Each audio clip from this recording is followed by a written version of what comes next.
Welcome to the Informed Pregnancy and Parenting Podcast. I'm your host, Dr. Elliot Berlin, and my guest today is a celebrity fitness trainer and creator of the famed AK workouts. These workouts utilize rope, dance, body, and baby bump. She took her experience from years of performing on Broadway and with the Radio City Rockettes to create and launch the one-of-a-kind workout craze AK. Oh, and she just became a mom, too. Amanda Kloots, welcome to the podcast. Thank you for having me. And you brought Elvis. I did, yes. He's here. He's right next door in the sound booth. You can hear him.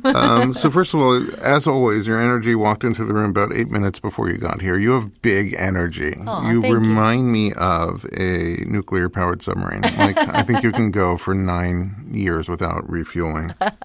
I need to know everything. You have such an interesting history and an interesting present and an interesting future, I'm sure. Thank you. And I want to talk about everything. Broadway, Rockettes, AK with an exclamation point. Yeah, let's do it. Pregnancy, birth, postpartum. So let's jump right in. Where are you from? Canton, Ohio, originally. Ah, you're the one. Ohio. What was it growing up in Ohio like? It was fantastic, you know. I only wish I could give that same experience to Elvis. I lived in a beautiful neighborhood with lots of trees, and we walked to school, which was down the street next to the Dairy Queen, and my family's sort of like the Brady Bunch, and it's just, you know, it was kind of the best thing ever. Brady Bunch, and how many of you are there? There's 5 of us total, 1 boy, 4 girls, and my mom and dad. Oh, wow. Where'd he go to the bathroom? He was the firstborn, and then the 4 girls came after. Oh, wow. Yeah. What a gift. Yeah. So I guess he would say he was the one that had a hard time. Which one are you?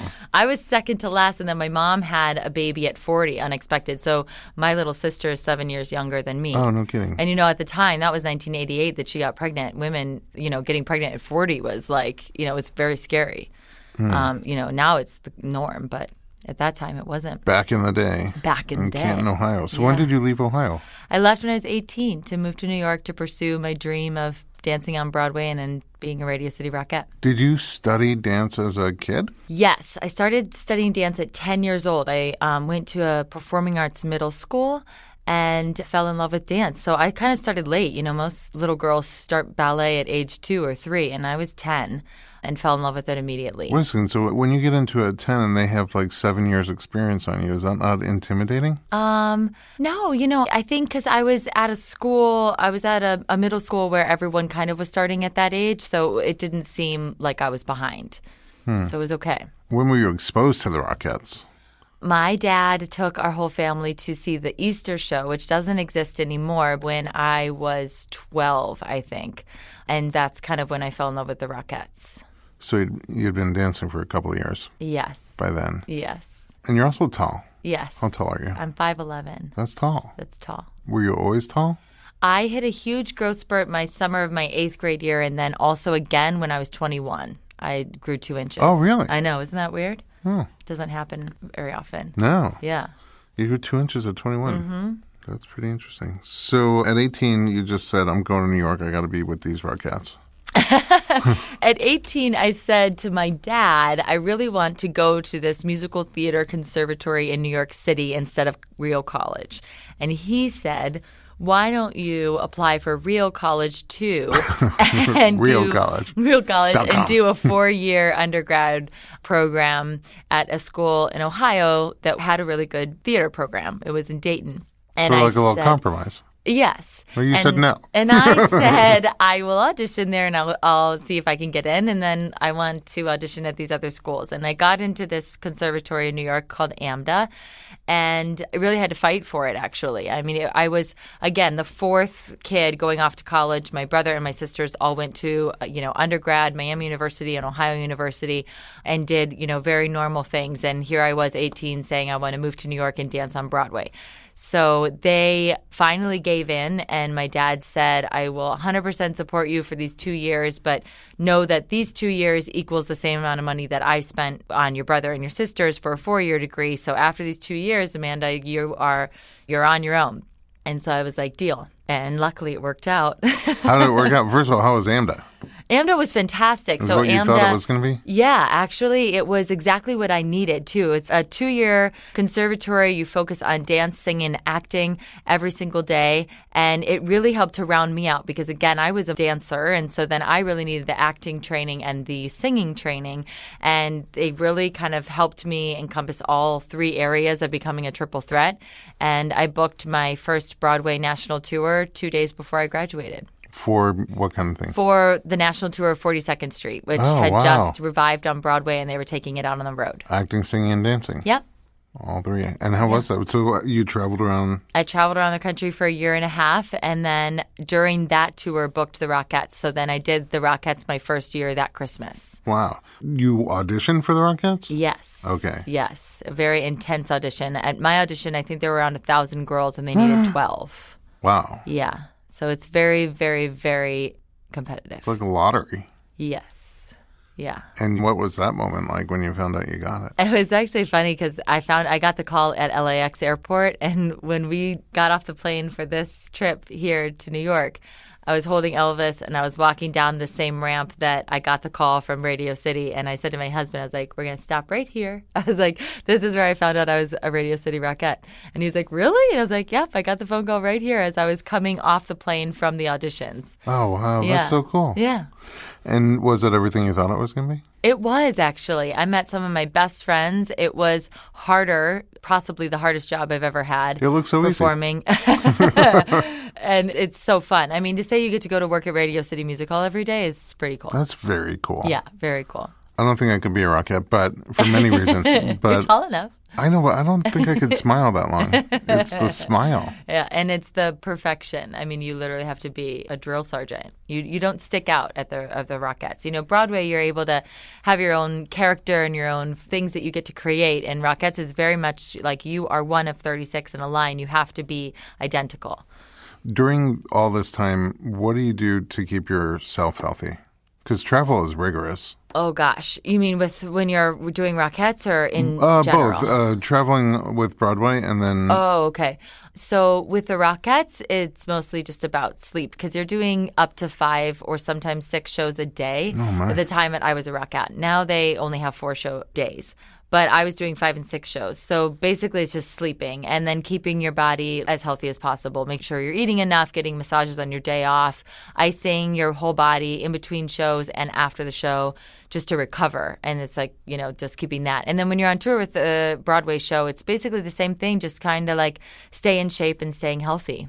Do you miss those 2 things? No, I don't actually. I'm very happy with my new checked career. them off and moved on? Yeah. So how did you get into what you do now? Now you do fitness. Now I do fitness. AK. It took me at least 6 minutes to figure out what AK stands for. And I'm like, oh! I know, right? Because in chiropractic, it's applied kinesiology. Oh, okay. Gotcha. I'm like, oh, it must be something long and scientific. And I like that you said it right. It's AK. Yeah. It's like, yo! Yeah, exactly. I found fitness because I was, Broadway, you're very up and down. I always say it's a roller coaster of a career because you're in a show and then it gets canceled and then you're out of work. So you're at the high and then the next day you're literally at the bottom of the hill. And it's fine and it's just kind of your way of life. You get very used to it. And then you are in your 30s and you are kind of like, gosh, I want a home one day and I want some consistency in my life and I want to start calling a little bit of the shots. I'm so sick of, constantly putting myself out there and getting told no.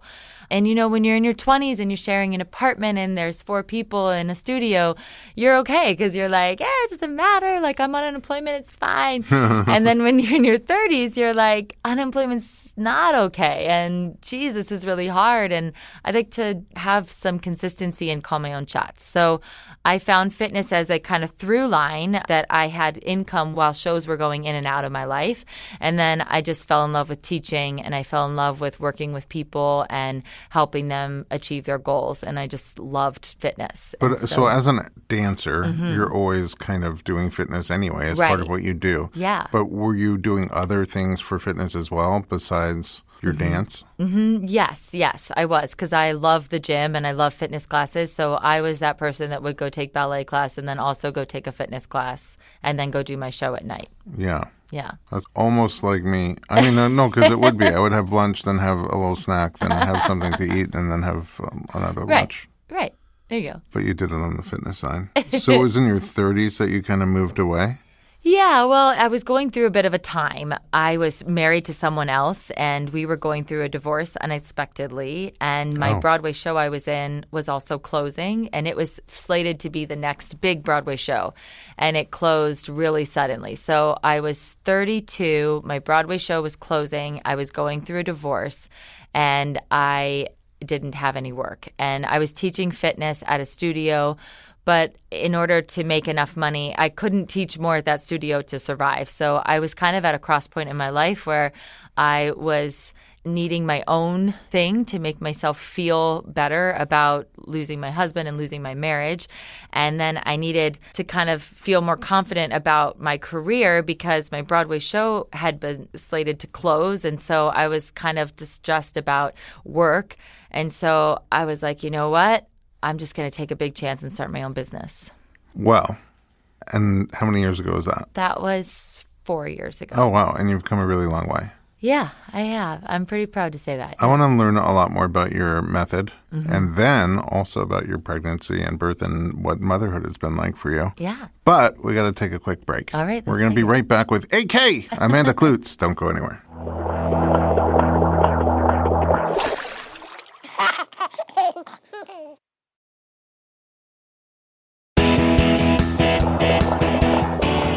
Welcome back to the Informed Pregnancy Podcast. We're talking to Amanda Kloots, and I'm finding about the 8K workouts. Tell me what goes into an 8K workout. What makes it different? Well, the thing is I started my business based off of a jump rope workout that I created. I was teaching fitness at the time, and I fell in love with jumping rope because I read an article about how it burns more calories than running and swimming.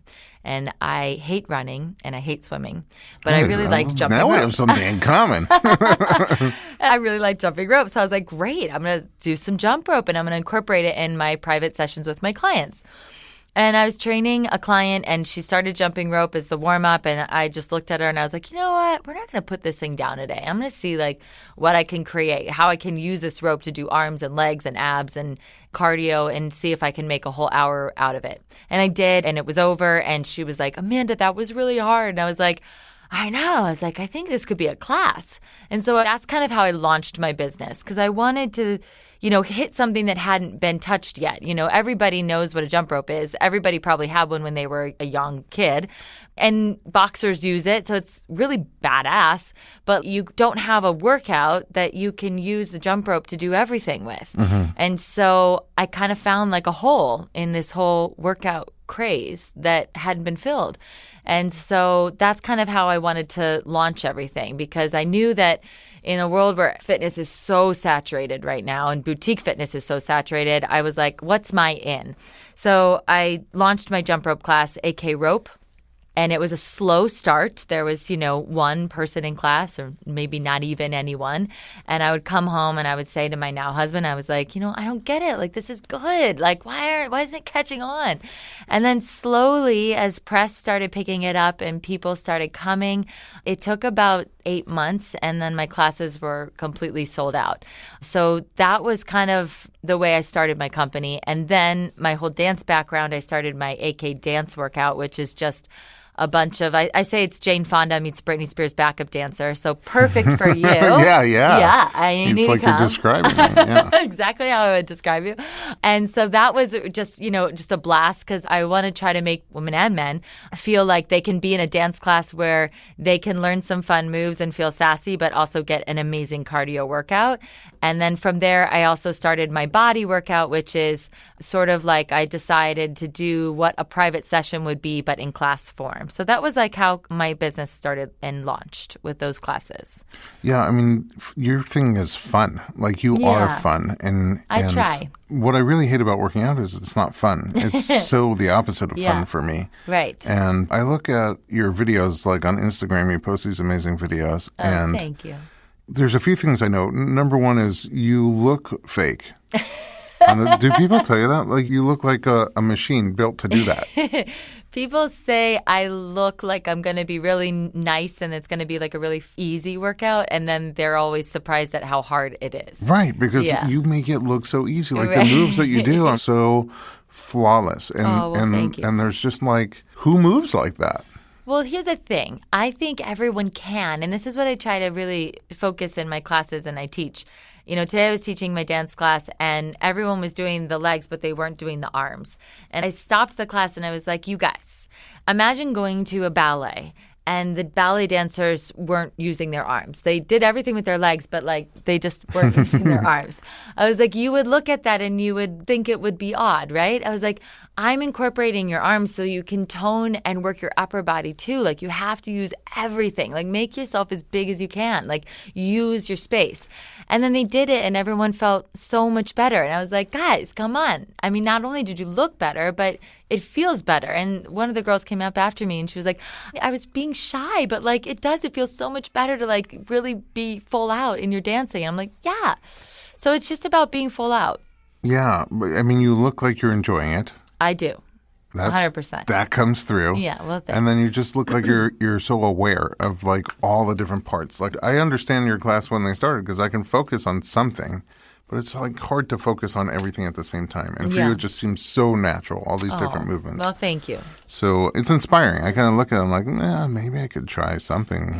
This is what I also say. I get a lot of people that are like, I don't know, I'm not a dancer, or I don't jump rope. And I promise I take really good care of everyone that comes in my door. I make sure it's workable for everybody. So it's like different fitness levels, no problemo. No, my classes are like from beginner to advanced, you can come. Can you only do your stuff in class or are there other ways to do it? I have videos on my website that you can purchase so that if you are not in New York or LA, you can definitely come. Or if I just want to be alone in my garage. Yeah, if you want to be alone in your garage, you can do it. That's where I start everything. Okay, so in the intro, I mentioned the rope and the dance, but then also baby bump. Yeah. Let's talk about that. Sure. Okay, so I got pregnant and I was a little nervous because I'm, this fitness person and I have these fitness classes. And I knew I wanted to relate to women that were pregnant, obviously, because it's going to be a huge part of my life for the next 9 months. So I got my prenatal and postnatal certification and I started the AK Baby Bump workouts. And I taught classes live, and then I also put on my website, I have first trimester, second trimester, third trimester workouts for a mom to follow if they were at home. You did the classes while you were pregnant in those different trimesters? Yes, yeah. Wow. Throughout the whole thing. And then in the classes, you can be at any trimester. I would just make sure that I got a poll on which trimester people were in, and then I assisted each, if you're in your first trimester, do it like this. If you're in your second trimester, do it like this. If you're third trimester, you do it like this. Mm. So I made sure that all my mommies were taken care of. Yes, modifications, yeah. But to be honest, I was so surprised at how much you can do when you're pregnant. I was looking forward to the challenge, and I definitely took it head on. But I am just amazed by our bodies, and I'm amazed at how much you can do if you're having a healthy, safe pregnancy, how much you can really get your body moving. I mean, it's kind of incredible what your body does in pregnancy anyway, even if you're not moving. Yeah, I know. It's so true. But then to also, again, go back to your videos, you look like you in your workouts. With a bump. With a bump. Yeah, I taught up until 34 weeks, 34 or 35, I can't remember. And I was pretty much full out, except for I could do some of the ab exercises I would talk through. But pretty much I was full out and could do everything. I mean, you wouldn't do them because at the end of pregnancy, you were talking about. Yeah. I mean, did you find yourself having a harder time with breath or things like that? Yes and no. I definitely had, in my dance cardio class, I had my number one girl. I would point to her whenever I kind of needed to, she would come into the center and sort of take over, and I would kind of walk around for a second. Yes, that definitely, third trimester, that kicked in for sure. I definitely felt a shift in third trimester where I had to take it down a notch. Do you think that these exercises, these bump exercises, could be done with sympathy man bumps? Sure, absolutely. Okay, good. Just checking. Yeah, absolutely. How about postpartum? So after you had your baby, did you have ideas on how soon you wanted to get back into fitness? Yeah, well, I had a C-section. Which not we're going to talk planned. about the whole Yes. situation. Yeah, absolutely. So I had to wait that 6 weeks. And during that 6 weeks, I really did nothing. I Really? listened to my doctor. I just kind Was of... it hard for you? To be honest, no. No? And I thought it might be, but I really enjoyed it. I took it on as kind of like a blessing. I kind of just was like, you know what? When in my life have I been told to not work out? Yeah. And that it's okay. I'm still waiting for that time. And every day I was just kind of like, you know what? This is kind of nice. It's nice to just, go on a walk and recover and just let my body heal. I took it as I can't find the word right now that I'm looking for, but I just kind of let it sink in. Yeah. And then once you started back, did it just come right back to you? Or It did, ironically, yes. It did come back to me, but I slowly got back in. But once I was cleared, I started with very slow yoga for mostly just the stretch and just kind of being back in a class atmosphere. And then I did more kind of faster walking.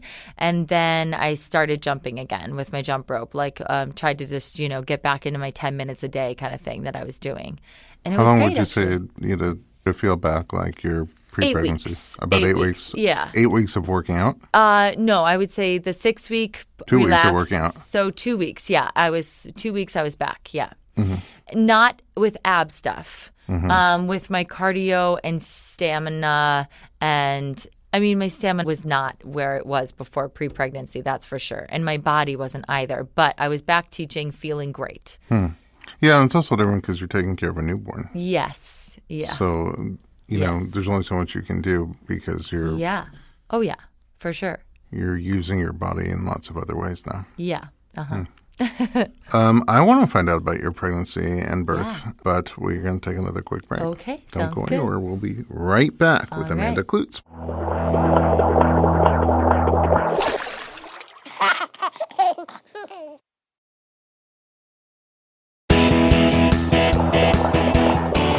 Welcome back to the Informed Pregnancy Podcast. We're talking to Amanda Kloots. I'm so curious about your pregnancy. That's when I met you. Yep. I got to see you twice while you were flying around the country. Yep. And tell me about it. How was pregnancy for you? Pregnancy was pretty great, I'll have to say. How'd you find out you were pregnant? I took a test. Oh, that's the way a lot of people find out. And you passed. And I passed. I just had a weird feeling, as most women will say, and took a test, and it was positive. So we were like, okay, oh my gosh, I guess we're doing this. Were you expecting that you might be pregnant or just... We had been trying. Okay.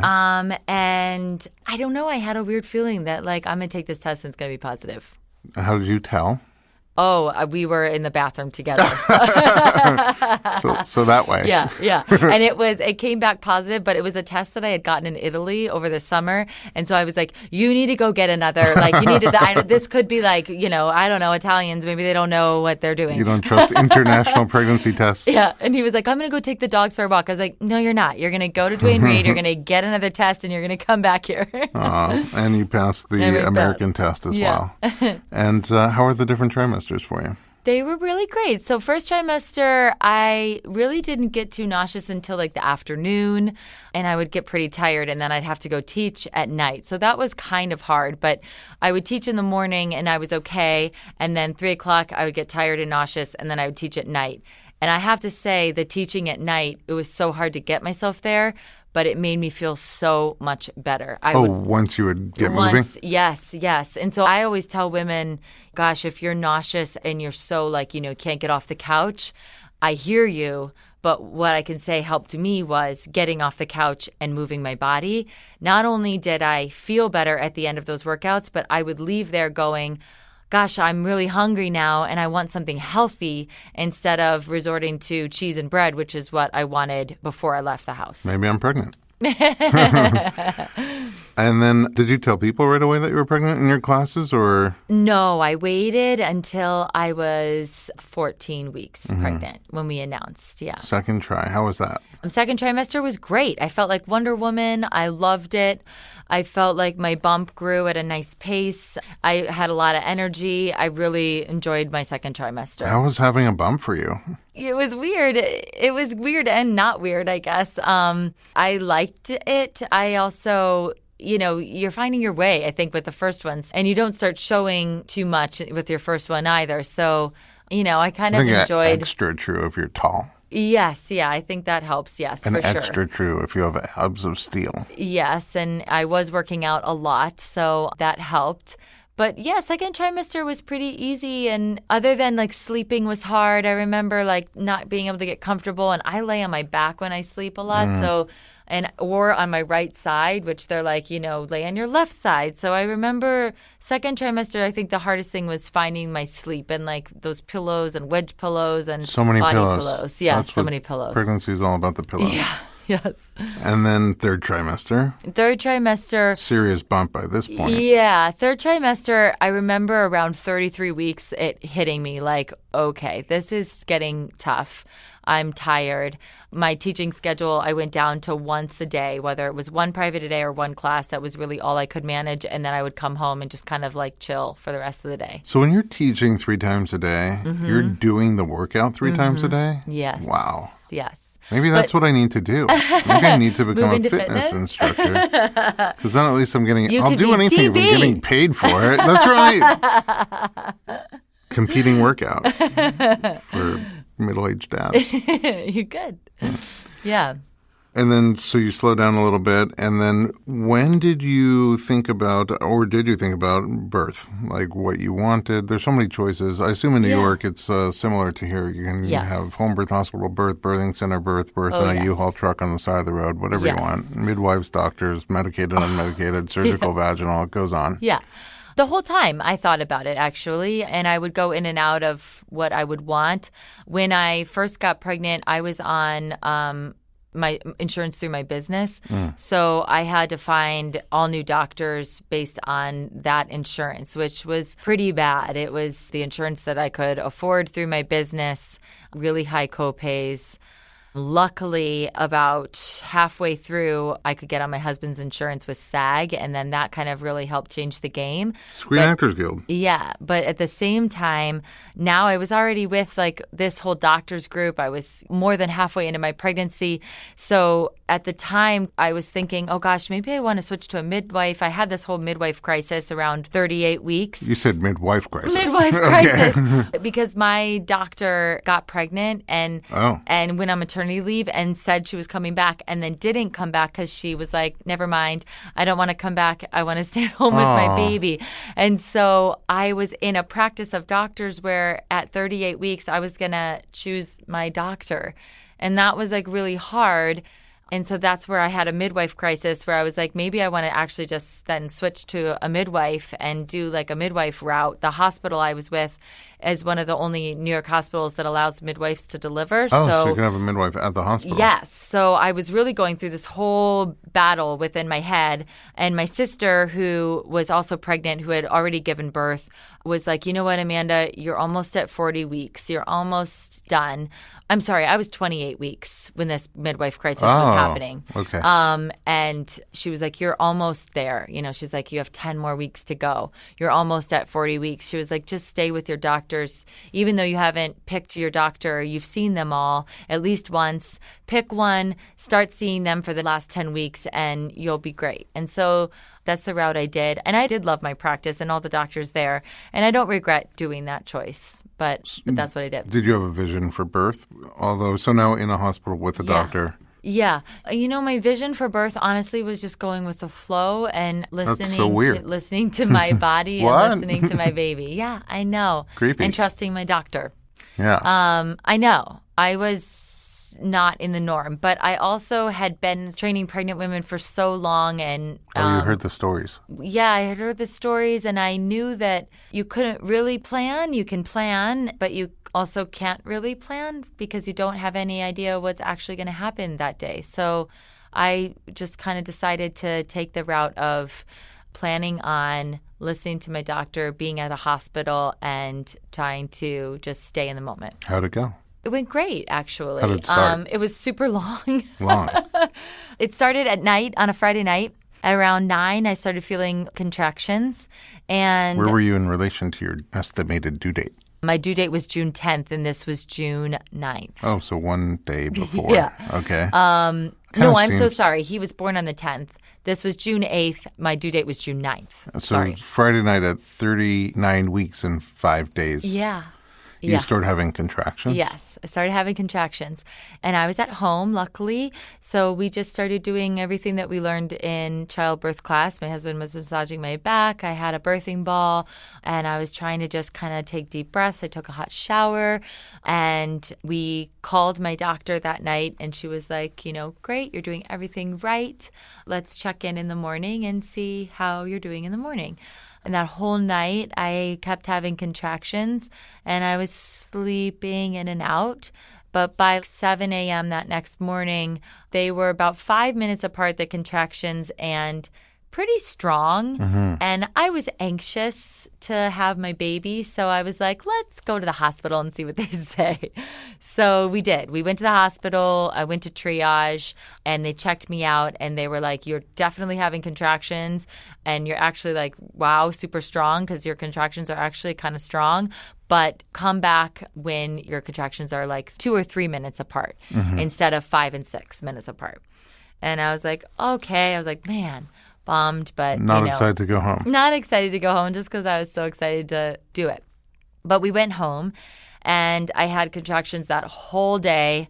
And by the time night rolled around 10 p.m., they were like really strong. I was still dealing with them fine, but the whole day had been spent basically a rotation of hot shower, massage from my husband, trying to sleep, and then like repeat the cycle, walking around the neighborhood. But they were pretty intense. This was at 10 p.m. Called the doctor again. She goes, honey, I love you, but the fact that you're like talking to me in a normal voice, you just gotta like stay at home. And I was like, dang it. She was like, try to get some sleep, eat something in the morning, and then see how you're doing in the morning. Call me back. So that night, my contractions were pretty bad and I barely slept. Woke up, had a nice breakfast, got in the shower, tried to do everything I could. But in this point, I was like in tears. I was in so much pain. I was exhausted because I had now, again, been having contractions since 9 p.m. on Friday night. Before, yeah. And this is now my due date. 2 days later. 2 days later. So we call my doctor. I'm like in tears. She was like, okay, go to the hospital and I'll call the attending doctor who's on. She was like, I actually get in that night.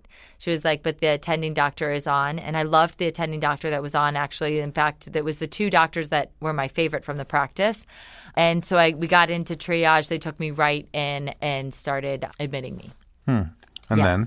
So I was like, oh my gosh, okay, like this is, I had never been in a hospital before, ever. So I was a bit overwhelmed, but they started, doing all of the process and hooking me up to everything and getting me ready in the hospital gown and everything. And they came in and she checked me and she was like, you are only 1 centimeter dilated. Oh, wow. And I was like, that has to be like a ton of bricks. Oh my gosh. Yeah. And so she said, listen, here's what I suggest. She goes, you've been in labor now for 32 hours and you're dealing with pretty strong contractions.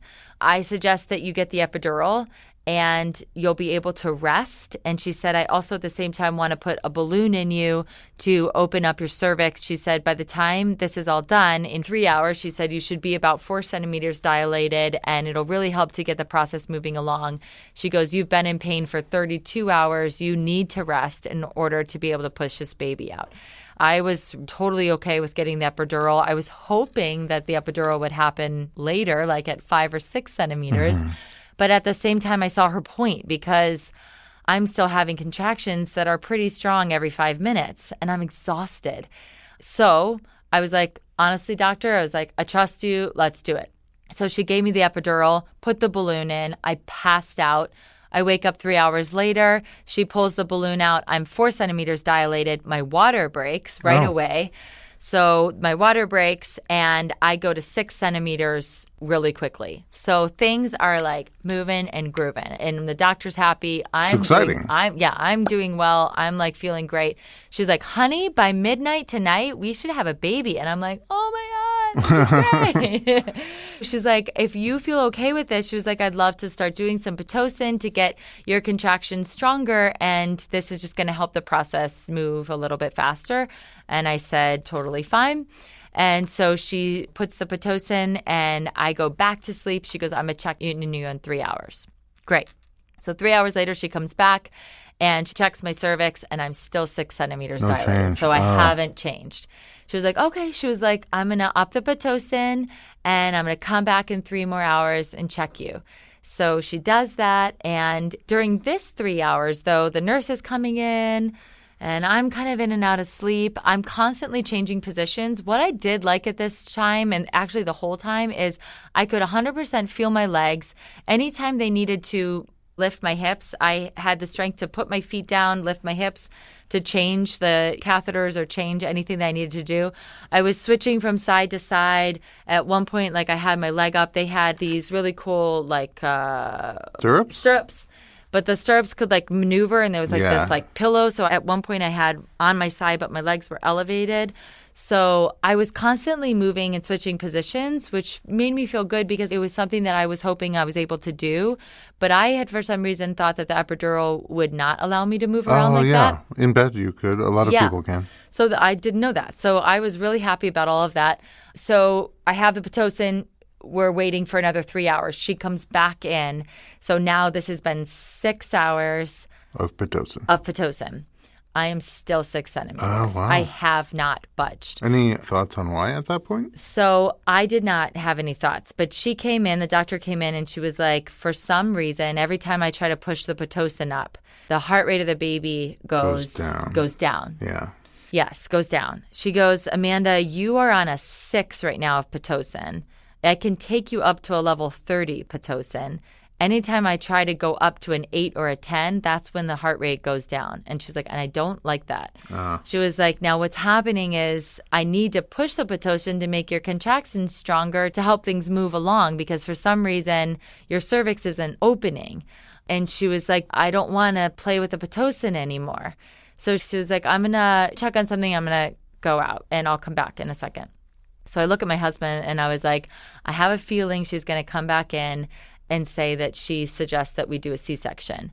And I said, what do you think about that? I said, I'm okay with this if that's what she is suggesting, but I'm sure that this isn't what you are thinking, what is going to happen.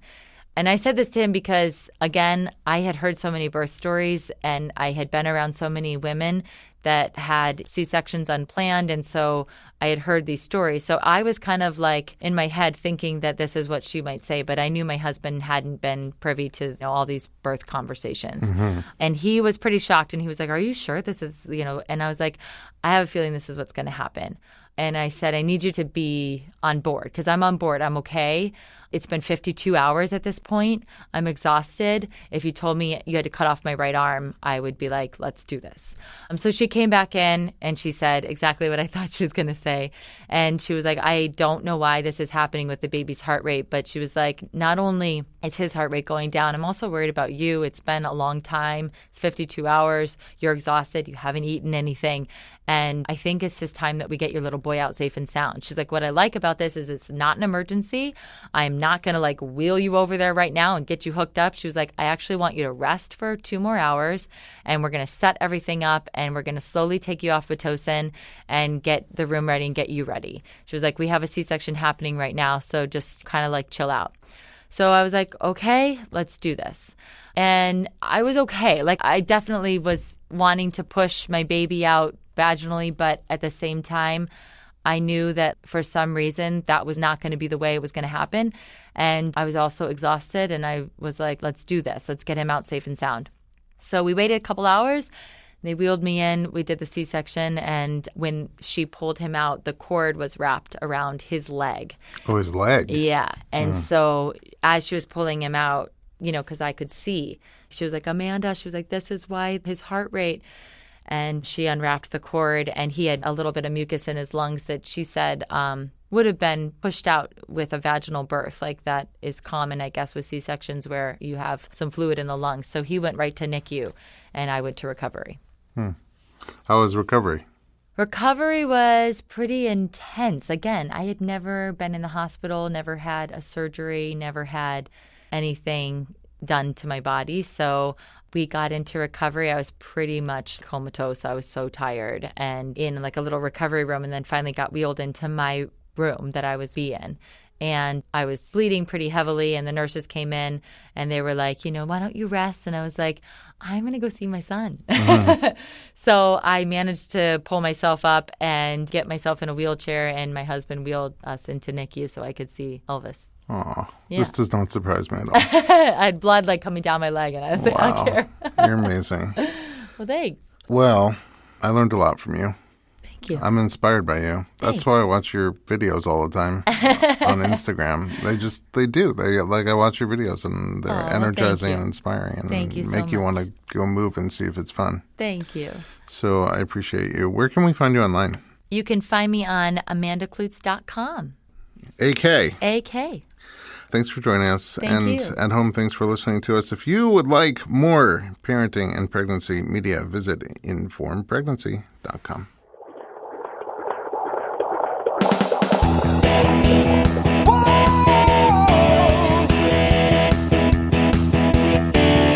Doctor, give me the news. I got a whole lot